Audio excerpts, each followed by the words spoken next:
Hi, నా పేరు శ్రీ దీపక్. నేను వెస్ట్ గోదావరి నుంచి వచ్చాను, ఆంధ్రప్రదేశ్ మాది. నేను రీసెంట్లీ గ్రాడ్యుయేటెడ్ అనమాట, 2024 పాస్డ్ అవుట్. నేను శ్రీవాసు ఇంజనీరింగ్ కాలేజ్ నుంచి గ్రాడ్యుయేషన్ కంప్లీట్ చేస్తున్నాను. అండ్ అక్కడ కాలేజ్లో ప్లేస్మెంట్స్ ఏంటంటే వస్తున్నాయి, కానీ మ్యాక్సిమం సిఎస్సి వాళ్ళకి ఎక్కువగా ప్రిఫరెన్స్కి వెళ్ళారు.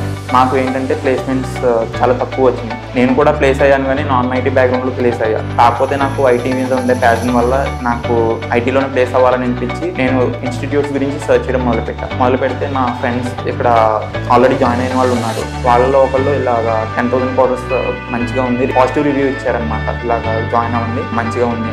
నేను కూడా ఇక్కడికి వచ్చి ఒక 1 వీక్ ఇలాగా సర్చ్ చేసుకున్నాం. 4 to 5 ఇన్స్టిట్యూట్స్ ఇవన్నీ తిరిగిన తర్వాత 10,000 కోర్స్ ఫైనలైజ్ అయ్యాను. బయట ఇన్స్టిట్యూట్స్కి అండ్ 10,000 కోర్స్కి ఉన్న డిఫరెన్స్ ఏంటి అని అంటే, ఫస్ట్ వచ్చేసరికి మనకి లాజికల్ బిల్డింగ్ అనమాట. ఇప్పుడు బయట ఇన్స్టిట్యూట్స్లో చూసుకుంటే మనం థియరిటికల్గా చెప్తారు, దాన్ని మనం లాజికల్గా థింక్ చేయాలి. కాకపోతే ఇక్కడ ఏంటంటే technical trainers and support trainers మనకి చాలా బాగా హెల్ప్ చేస్తారన్నమాట. మనకు లాజిక్ బిల్డింగ్ కానీ లేదంటే కోడ్ రాయడంలో కానీ ఇలాంటి వాటిలో మనకు హెల్ప్ చేస్తారనమాట. అంటే మొత్తం వాళ్ళే హెల్ప్ చేయరు, ఒక 90% మనం ఎఫోర్ట్ పెడితే 10% వాళ్ళు ఇలా చేయాలి, ఈ అప్రోచ్లో చేయాలి, లేదంటే ఏ అప్రోచ్ అయితే ఆప్టిమల్గా ఉంటుంది అనేది వాళ్ళు సజెషన్ ఇస్తారు అనమాట.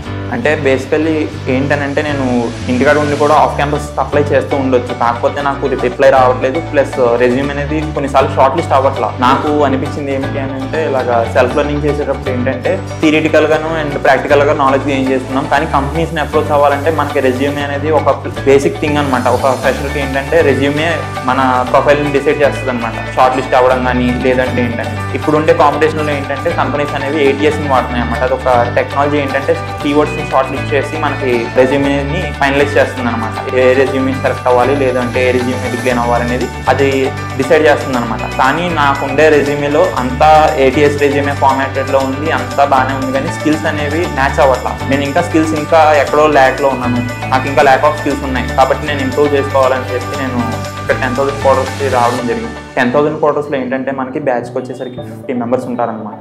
ఇప్పుడు ఈ 50 మెంబర్స్ అంటే ఎక్కువ అని అనుకోవచ్చు, కాకపోతే ఏంటి అని అంటే బ్యాచ్కి వచ్చేసరికి 2 ట్రైనర్స్ని అసైన్ చేస్తారు అండ్ 2 ప్రోగ్రామ్ మేనేజర్స్ని అసైన్ చేస్తారు. ఈ ట్రైనర్స్ ఏంటంటే ఇప్పుడు మనకి ఒక్కొక్కళ్ళు ఒక్కొక్క టాపిక్ చెప్తారనమాట. ఇప్పుడు యాప్టిట్యూడ్కి వచ్చేసరికి ఒక ట్రైనర్ ఉంటారు, కమ్యూనికేషన్కి వచ్చేసరికి ఒక ట్రైనర్ ఉంటారు, అండ్ టెక్నికల్కి వచ్చేసరికి ఒక ట్రైనర్ ఉంటారు. ఈ ట్రైనర్స్ ఏంటంటే ఎంత ఎక్కువ ఇంటరాక్ట్ అయితే మనకు అంత మంచిది అనమాట. కొంతమంది ఏంటంటే ఇంట్రోవర్ట్నెస్ లేదంటే ట్రైనర్స్ వల్ల కొంతమంది చాలా ఇంటరాక్ట్ అవ్వకపోవచ్చు. అందుకని ఏంటంటే మనకి program managers and assistant program managers ఏంటంటే ప్రతి ఒక్కరి దగ్గరికి పర్సనల్గా వచ్చి రివ్యూ తీసుకుంటారు. మనకి ఎక్కడైనా ల్యాగ్ ఉన్నామా లేదంటే మనకి ఏమన్నా సెషన్స్లో డౌట్ ఉన్నాయా ఇలాంటివన్నీ కూడా కనుక్కొని మనకి ఈ పర్టికులర్ ఈ టాపిక్ అనేది డౌట్గా ఉంటే కనుక వాళ్ళు వెళ్ళి ట్రైనర్స్కి ఇన్ఫార్మ్ చేస్తారనమాట. ఈ టాపిక్లో ల్యాగ్ ఉన్నారు వీళ్ళు, అండ్ పర్సనల్గా అయితే కనుక మనం వెళ్ళి ట్రైనర్స్ని అడగచ్చు. లేదు అంటే కనుక ఇప్పుడు మనకి ఏమైనా ప్రాబ్లం అయితే కనుక ప్రోగ్రామ్ మేనేజర్స్ యొక్క సపోర్ట్ తీసుకుంటే కనుక వాళ్ళే మనకి డైరెక్ట్ హెల్ప్ చేస్తారన్నమాట. అంటే జాయిన్ అయ్యే ముందర ట్రస్ట్ ఉందనంటే అదొక లాస్ట్ హోప్ అనమాట. ఏంటంటే ఇప్పుడు వీళ్ళు వచ్చేసరికి ఎవరికైనా కూడా ఇంటర్వ్యూస్ అనేది షెడ్యూల్ చేయడం వరకే వీళ్ళ వర్క్ ఉంటుంది. ఎటు వచ్చి మనం ప్లేస్మెంట్ తెచ్చుకోవాల్సింది మనమే. అల్టిమేట్గా మనం స్కిల్ చూపించుకోగలిగితేనే మనం అక్కడ ప్లేస్ అవ్వగలం. ప్లేస్మెంట్ సైడ్కి వచ్చేసరికి మాకు నమ్మకం ఎలా వచ్చిందంటే, మేము బయట పాజిటివ్ రివ్యూస్ కనుక్కున్నాము అండ్ పబ్లిక్లో కూడా 10K కోర్స్ అనేది ఒక పాజిటివ్ ఒపీనియన్ ఉందన్నమాట. అంటే లైక్ ఫ్రెండ్స్ అనే కాదు, మనం 35K ఇన్వెస్ట్ చేస్తున్నామంటే మనం ఉత్తిగా ఇన్వెస్ట్ చేసాం కదా, మనం కూడా ఒక ఒపీనియన్ కనుక్కుని వెళ్తాం కదా. వాటిలో మ్యాక్సిమం అన్నీ కూడా నాకు పాజిటివ్ రివ్యూసే కనిపించినాయి అన్నమాట. అంటే లైక్ 10K కోర్స్ బాగుంది, ఎక్స్పీరియన్స్ బాగుంది, అండ్ ప్లేస్మెంట్ టీమ్ వచ్చి చెప్పాలంటే నాకు పైథాన్ వచ్చి అని చెప్పేసి నేను ముందరే ఇన్ఫార్మ్ చేశాను అనమాట. చైతన్య సార్ ఉంటారు, ఆయన ఏంటంటే ఫుల్ స్టాక్ డెవలప్మెంట్లో సీనియర్ అనమాట. ఆయనతో పర్సనల్గా వెళ్ళి నేను నాకు ఇలాగ పైథాన్ అండ్ SQL నాకు మెయిన్ స్కిల్ అని చెప్పేసరికి ఆయన ఏం చేశారంటే నాది ఇంకా మా ఫ్రెండ్స్ది రెజ్యూమే అనేది తీసుకున్నారన్నమాట. పైథాన్ అండ్ SQL రెజ్యూమే ఆయన ఏం చేయించారంటే ఇంటర్వ్యూ షార్ట్ లిస్ట్ చేయించారనమాట. 2 to 3 ఇంటర్వ్యూస్ అనేవి ఆయన షెడ్యూల్ చేయించారు. ఆ షెడ్యూల్ చేయించడంలో ఏంటంటే 2 ఇంటర్వ్యూస్లో నాకు ఏంటంటే DSA అడిగారు అనమాట. DSA అడగటం వల్ల కోడింగ్లోనే అవి క్వాలిఫై అవ్వలేకపోయా. మనం ఇన్స్టిట్యూట్కి వచ్చేసరికి ఎందుకనంటే ప్లేస్మెంట్ రావాలని అల్టిమేట్గా. కాకపోతే వీటన్నిటి ముందర మనకి ఏంటంటే ఫ్యాకల్టీ ఎలా ఉన్నారు, ఇన్ఫ్రాస్ట్రక్చర్ ఎలా ఉంది, ట్రైనింగ్ ఎలా ఉంది, అండ్ బ్యాచ్కి వచ్చి ఎంతమంది, రెస్పాన్స్ ఎలా ఉంది, ఇప్పుడు మనం ఏదైనా అడిగిన కాడి నుంచి వాళ్ళ నుంచి ఫీడ్బ్యాక్ ఎలా ఉంది, కోర్స్ టెన్యూర్ ఎలా ఉంది, అండ్ కోర్స్ యొక్క అవుట్కమ్ ఎలా ఉంది ఏంటనేది ఇవన్నీ పర్టికులర్గా జడ్జ్ చేసుకునే